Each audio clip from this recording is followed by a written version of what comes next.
Bien que la saison touristique ne soit pas tout à fait terminée, le président de l'Office de tourisme du pays de Luçon, né de la mer, vient de dresser un premier bilan de celle-ci. Malgré des conditions météorologiques aléatoires, les touristes étaient là. Les professionnels hébergeurs et restaurateurs constatent d'ailleurs pour 50% d'entre eux une augmentation de leur clientèle. En revanche, comme partout en France, le problème du pouvoir d'achat se traduit par une diminution de la consommation des vacanciers. Néanmoins, la saison touristique estivale reste convenable. Elle est satisfaisante, peut-être pas de manière enthousiaste, mais de manière rationnelle. Elle est satisfaisante parce que le public était là.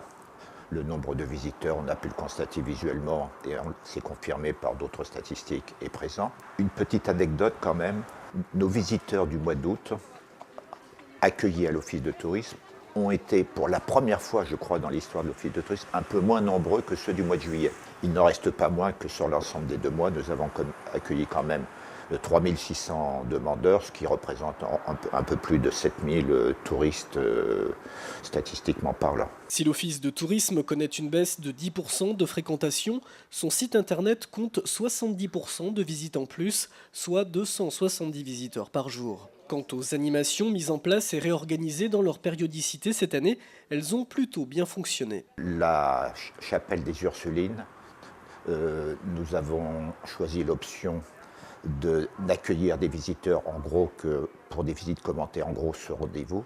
Et on a quand même constaté que sur l'ensemble des 2 mois, on avait pu accueillir en gros 500 visiteurs. Pour la calèche, là aussi, on a revu complètement la formule. C'est pas une calèche au sens propre du terme, c'est un attelage qui peut accueillir 5 à 6 passagers à chaque fois, qui vient 2 fois par semaine uniquement le matin. Et là aussi, on dépasse les 200 passagers sur l'ensemble des 2 mois. J'ajouterai également que les visites guidées classiques de la ville ont connu un grand succès, puisqu'on approche des 100 visiteurs pour des visites qui durent quand même 2 h 30. Les vols découvertes représentant un coût plus onéreux sont en perte de vitesse par rapport à 2013, en passant de 50 à 27 passagers cette année. Autre constat au niveau de la billetterie, l'Office réalise un tiers de ventes en moins pour les entrées au Puy du Fou, une baisse qui s'explique par l'achat direct en ligne.